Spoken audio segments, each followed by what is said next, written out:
informe, la verdad que hace mucho tiempo que lo quería hacer. Sinceramente me gusta mucho la historia de la familia Addams, especialmente por su estética y sus personajes. Desde la serie de 1964, que es en la que me voy a basar en este video, pasando por las películas de los 90 protagonizadas por Raúl Juliá y Anjelica Huston, hasta la serie que se estrenó focalizando en Wednesday hace muy poco por Netflix. Elegí hacer este informe respecto a la serie de 1964 por varios motivos. Primero, es la serie original, la primera adaptación que se hizo del cómic es esta serie.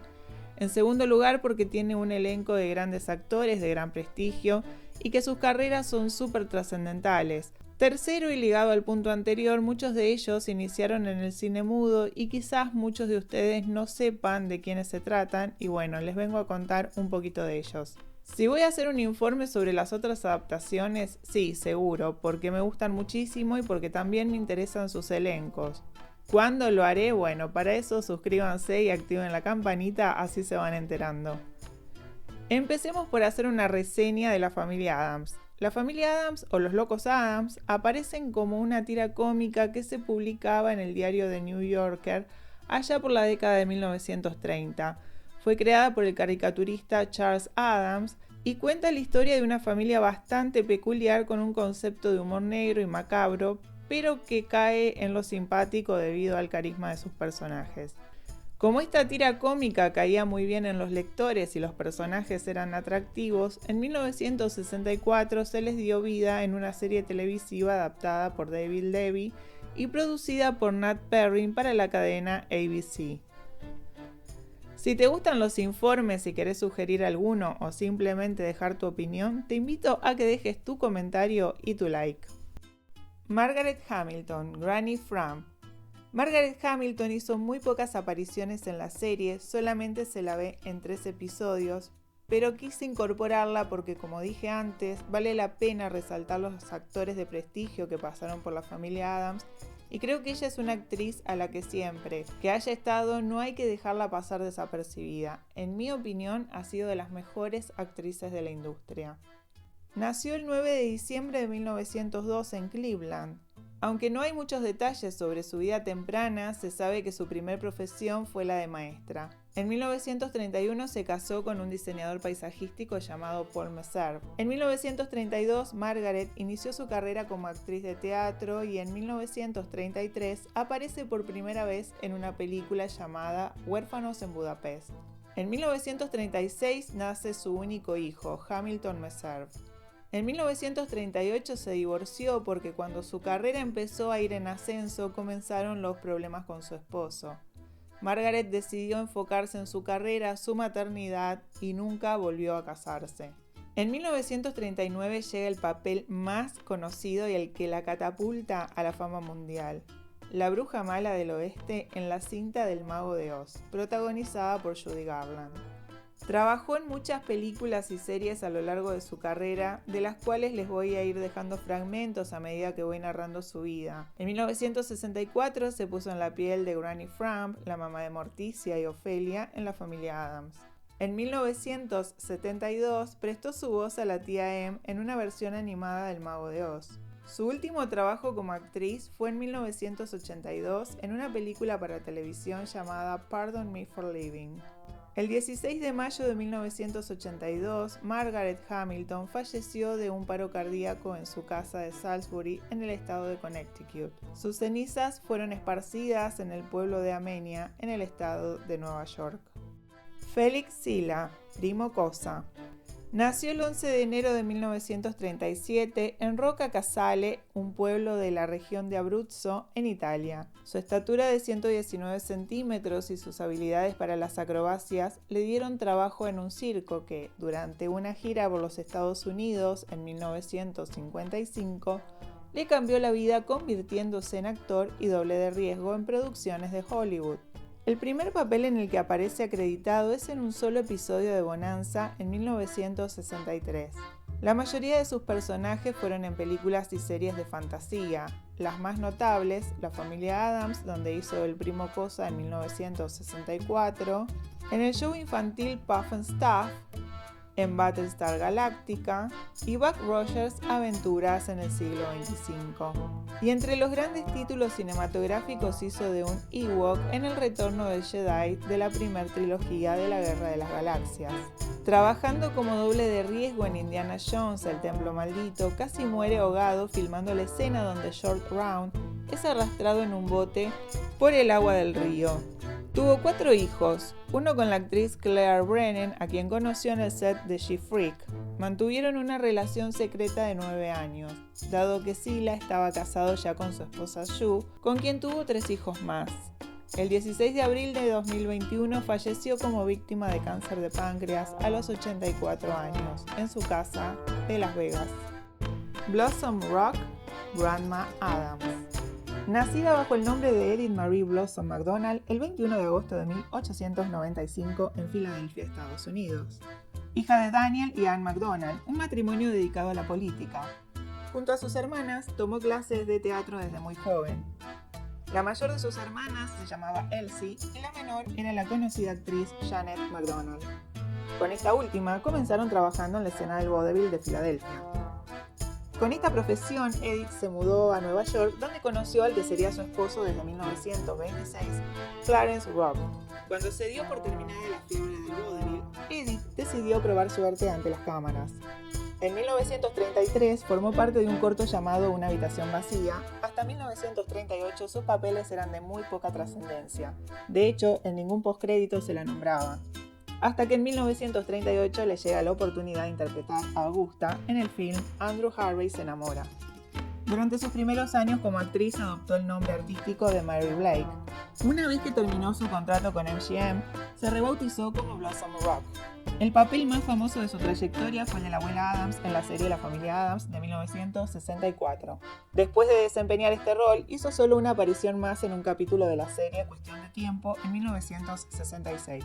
El 14 de enero de 1978 falleció de un infarto agudo del miocardio en Los Ángeles. Ted Cassidy, largo. Theodore Crawford Cassidy nació el 31 de julio de 1932 en Pittsburgh, Pensilvania. En su juventud, Cassidy era un alumno destacado e ingresó a la preparatoria a una edad más temprana que la usual. Fue seleccionado para los equipos de fútbol americano y básquet de su colegio, no solo por sus 2,6 metros de altura, sino por sus habilidades para los deportes. Sin embargo, su estatura fue motivo de burlas por parte de los chicos mayores de la escuela, cosa que a Cassidy le afectaba emocionalmente según sus declaraciones en diversas entrevistas.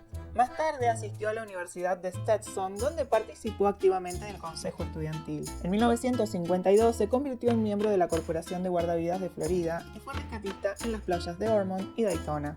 Después de graduarse en oratoria y drama, se casó con Margaret Helen en 1956 y se mudaron a la ciudad de Dallas, Texas.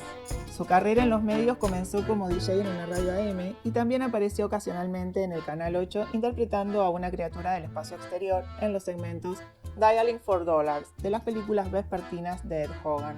Por cierto, dio un informe sobre el atentado contra el presidente Kennedy el día en el que el primer mandatario fue asesinado en la estación de radio donde trabajaba, y fue uno de los primeros en entrevistar a los testigos oculares del caso. Un músico consumado, Ted Cassidy, tuvo como empleo secundario el rol de pianista en el Lovis Café de Dallas. En 1957 su esposa Margaret dio a luz a su primer hijo Sean, y en 1960 nació su hija Cameron. La altura de Cassidy le dio ventaja en las audiciones para papeles de personajes poco comunes, lo que lo llevó a su papel más famoso como Large, o Largo, en La familia Adams. Aunque se pretendía que originalmente el personaje fuese mudo, Cassidy improvisó su línea característica, ¿usted llamó? El humor sutil y su voz profunda fueron un éxito inmediato y a partir de entonces fue una frase recurrente que se incorporó al guión.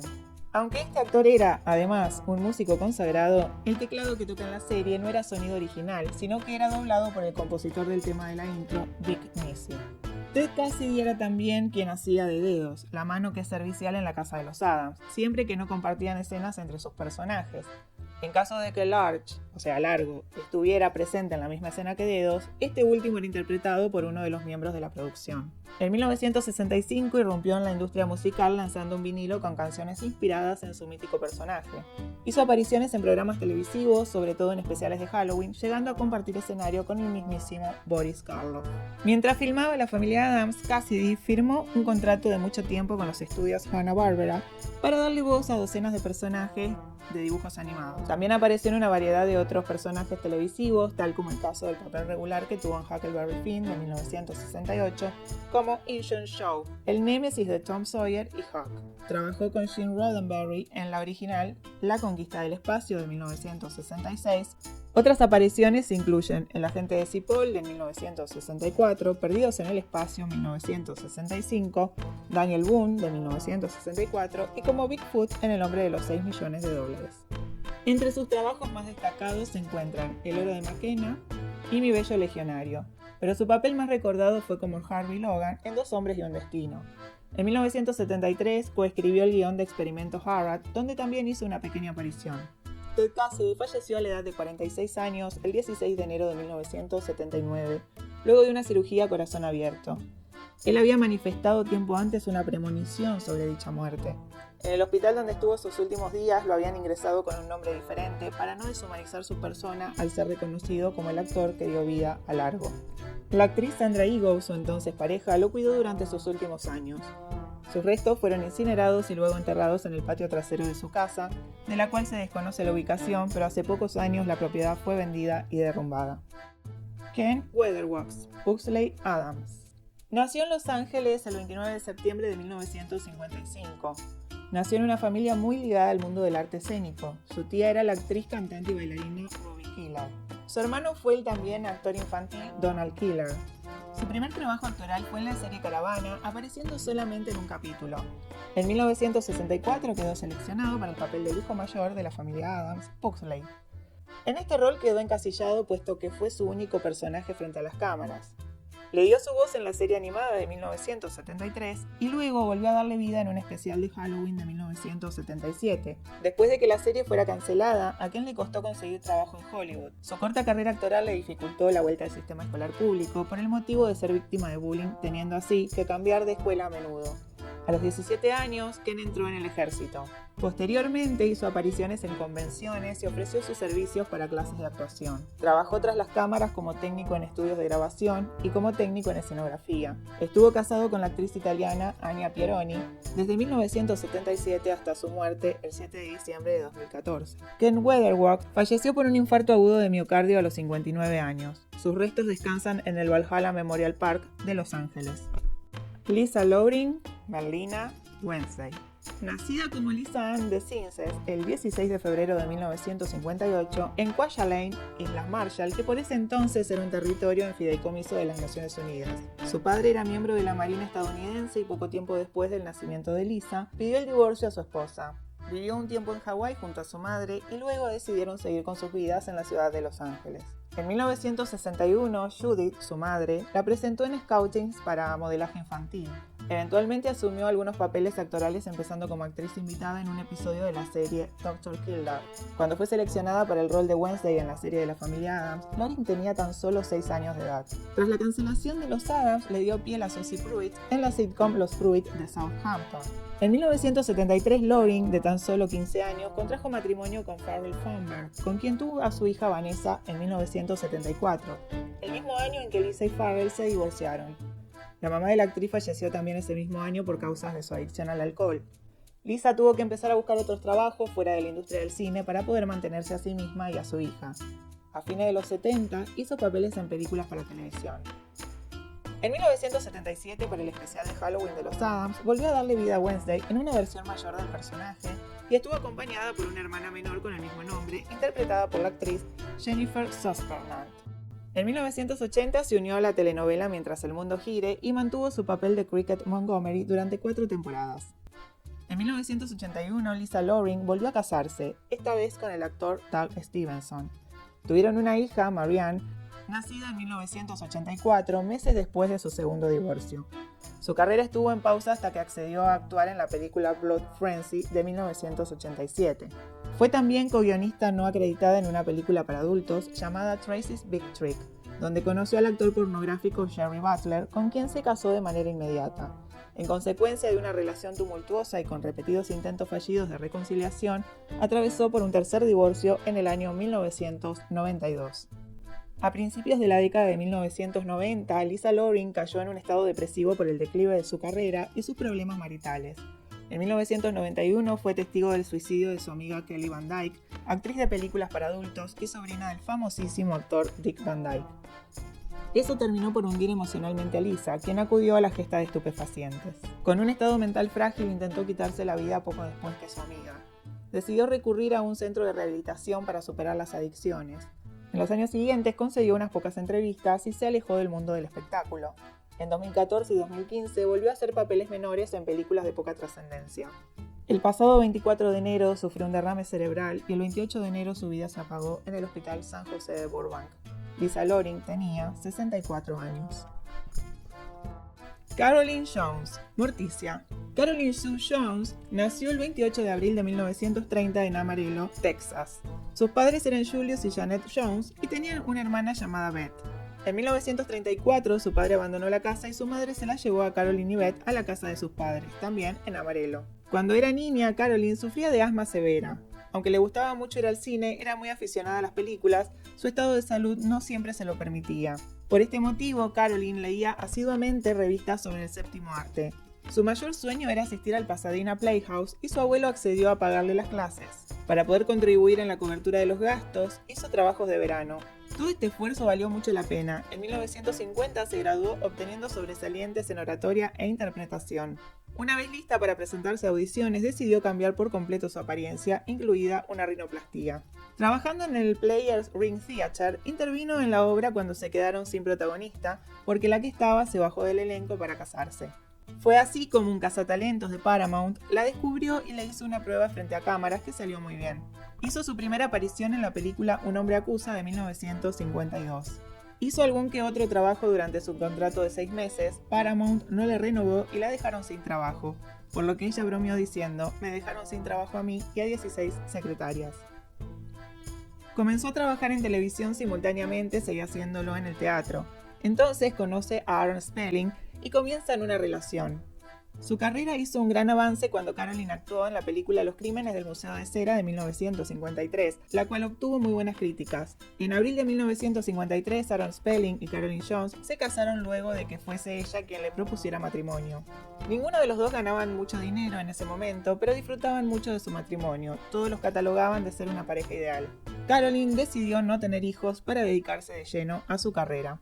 Columbia Pictures la vio y quiso tomarle una prueba para el papel de Alma Burke en De aquí a la eternidad, pero un grave cuadro de neumonía la dejó fuera de la cinta. Sin embargo, en 1956 logró el éxito con la película La invasión de los ladrones de cuerpos, un clásico de la ciencia ficción.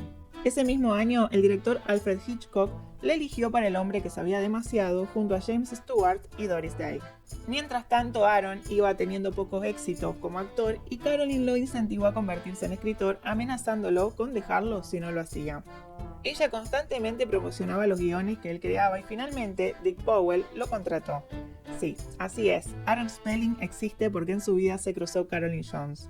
Por su parte, ella seguía cosechando éxitos como En la noche de los maridos, de 1957, donde pronuncia la célebre frase: "Solo di que me amas, no tienes que amarme en serio". Para ese papel sorprendió con su pelo color negro y mucho más corto que como lo usaba siempre. Este aspecto cautivante le sirvió para conseguir nuevos roles. Ganó el Globo de Oro y el Premio Laurel en 1958 por su actuación en Nací para ti. Siguió con una impresionante aparición en El barrio contra mí, considerada la mejor película de Elvis Presley. Luego dio, posiblemente, su mejor actuación en Los ambiciosos, pero la película en sí no tuvo mucho éxito comercial. Ella hizo un papel serio, dejándole el papel más descarado a la actriz Shirley MacLaine. A medida que la carrera de Aaron ascendía, la relación empezó a fracasar y se separaron en 1963. En 1965 firmaron el divorcio de manera cordial y Caroline nunca presentó una demanda de alimentos. Su amor había ido mutando a una bella amistad. Siguió trabajando en varios papeles, incluidos 2 episodios de La agente Burke, y en 1964 llegó el personaje por el cual será más recordada, Morticia Addams. Su vestuario fue diseñado para hacerle fiel a la versión animada y fue fuente de inspiración para las mujeres de la cultura BAM, tal el caso de Elvira, la señora de las tinieblas. La serie competía con otros 2 grandes éxitos de la televisión, La familia Monster y Hechizada. La química sexual entre Morticia y Gómez fueron un escándalo en aquella década, que mantenía tintes conservadores y creaban contenido para todo público. Caroline Jones se coronaba en éxito y fama con este show, pero no todo fue beneficioso.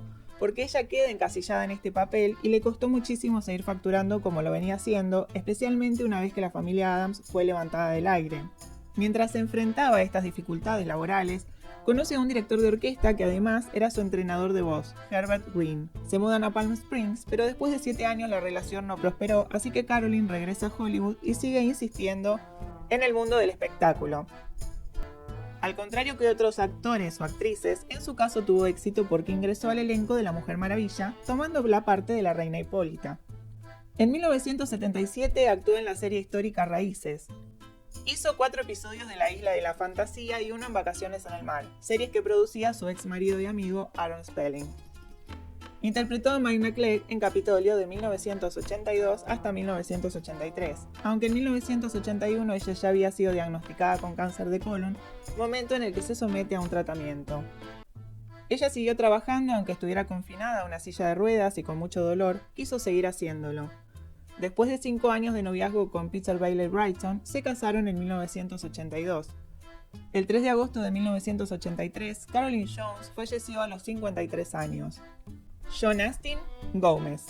John Allen Astin nació el 30 de marzo de 1930 en Baltimore, Estados Unidos. Proveniente de una familia muy bien acomodada, su padre se desempeñaba como director de la Oficina Nacional de Estándares y Tecnología. Durante su juventud, Astin pudo asistir a las universidades de Washington y Jefferson y la Johns Hopkins. En 1952 se graduó como matemático y poco después obtuvo su grado en la carrera de drama. Comenzó actuando en Broadway y haciendo doblajes para publicidades.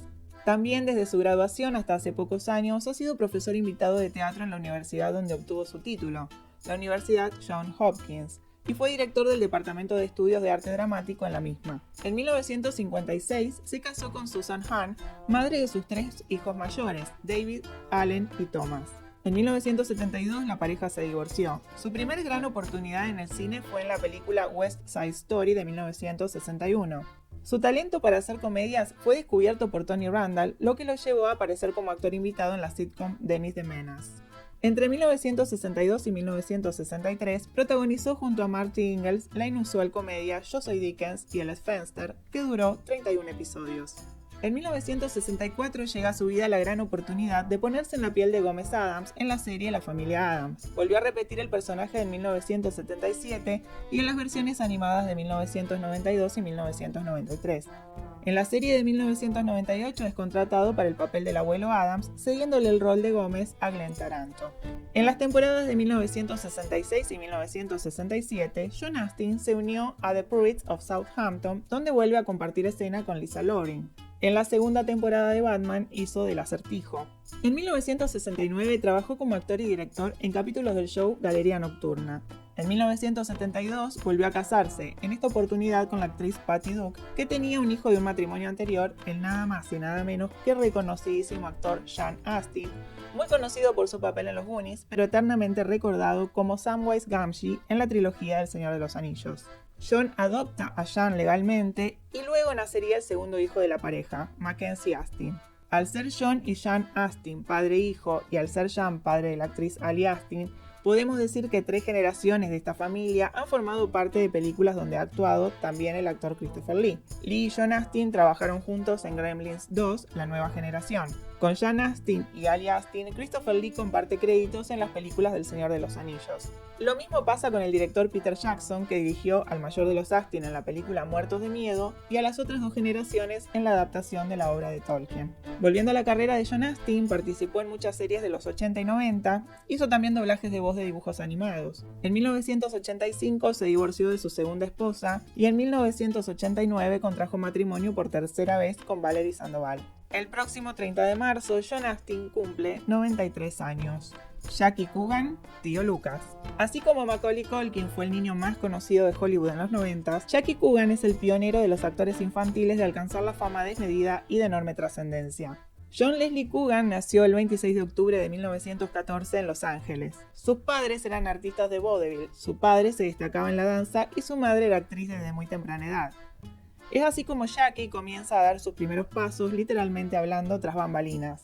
De hecho, su primer papel fue en 1917, teniendo tan solo 3 años de vida, en la película El bebé de Skinner. Criándose en el ambiente del teatro y la actuación, lo conoce el mago del cine de ese momento y quizás una de las estrellas más famosas del espectáculo a nivel mundial, Charles Chaplin. Chaplin descubre a Coogan y le da un papel secundario en el film de 1919, Un día de juerga. Pero 2 años más tarde lo vuelve a convocar para hacer juntos la película que marcó un antes y un después en la carrera de ambos, El Chico. Es así que la carrera de Coogan despega y se le empiezan a asignar roles infantiles tanto en películas como en el teatro, donde seguía trabajando junto a sus padres. En 1923, cuando filma La orfandad de Chiquilín, su madre era la guionista, era una de las estrellas mejores pagas de Hollywood. En 1924 nace su hermano, el también actor, Robert Coogan. En 1923 se había pasado a la productora MGM, firmando uno de los mejores contratos del momento. Así hizo su trabajo en Viva el Rey. Para fines de la década de 1920, ya entrando en la adolescencia, sus trabajos empiezan a ser menores, cosa bastante común en los actores infantiles. Su etapa más popular terminaría con los cuentos clásicos de las aventuras de Tom Sawyer de 1930 y Huckleberry Finn de 1931. En 1935 su padre falleció en un accidente de tránsito y su madre se casó con Arthur Bernstein, quien se convertiría en su representante comercial. Cuando Jackie quiso tomar posesión de sus ganancias a lo largo de la década del 20, su madre y Bernstein no se lo permitieron, por lo cual Jackie Coogan les inició una demanda de $4 millones. Para las leyes californianas de ese entonces no podía poseer todo ese dinero porque era menor de edad al momento de facturarlo, así que se le pagaron solamente $126.000 en 1939. Debido al alboroto público, la legislatura de California aprobó la Ley de Actores Infantiles, también conocida como la Ley Coogan, que establecería un fondo fiduciario para cualquier niño actor y protegería sus ganancias. Durante la Segunda Guerra Mundial estuvo al servicio del ejército de Estados Unidos. Siempre estuvo muy comprometido con la ayuda a las tropas y víctimas de las guerras, ya que en la Primera Guerra donó una importante suma de dinero para las víctimas, siendo él un niño. Una vez finalizada la guerra volvió a probar suerte en Hollywood. Incapaz de reiniciar su carrera, hizo películas de clase B, principalmente en papeles secundarios y casi siempre como el tipo malo. En 1950 empezó a aparecer en televisión y trató de hacer tantos papeles como pudo. La primera de 1962 a 1963 en MacGyver y El Coronel. En 1964 le llega la oportunidad de retomar su fama como el tío Lucas o Fester en la serie de la familia Addams. Jackie Coogan estuvo casado en 4 oportunidades. Su primera esposa fue la actriz Betty Grable, con quien estuvo desde 1937 hasta 1940. Aunque 2 años antes de casarse con Grable estuvo comprometido con la bellísima actriz Toby Wing. Desde 1941 hasta 1943 estuvo casado con Flower Perry, con quien tuvo un hijo. Con la actriz Anne McCormack, madre de otro de sus hijos, estuvo casado desde 1946 hasta 1951. Y su última esposa, Dorothea, estuvo casada con él desde 1952 hasta 1984, teniendo 2 hijos más. Keith Coogan, actor muy conocido en su adolescencia ya a finales de los 80s, es nieto de Jackie Coogan. Luego del éxito de los Addams, Jackie Coogan siguió trabajando en series y películas pero haciendo papeles de poca repercusión. En 1977 también estuvo en el especial de Halloween como el tío Lucas. Siempre consideró que su momento de mayor orgullo fue en su reunión con Charles Chaplin en 1972. El 1 de marzo de 1984 falleció por una insuficiencia cardíaca a los 69 años. Sus restos descansan en el cementerio de Holy Cross de Los Ángeles. Así damos por finalizado este informe. Suscríbanse y activen la campanita. Estoy subiendo shorts con info que seguramente les van a interesar. Nos vemos pronto.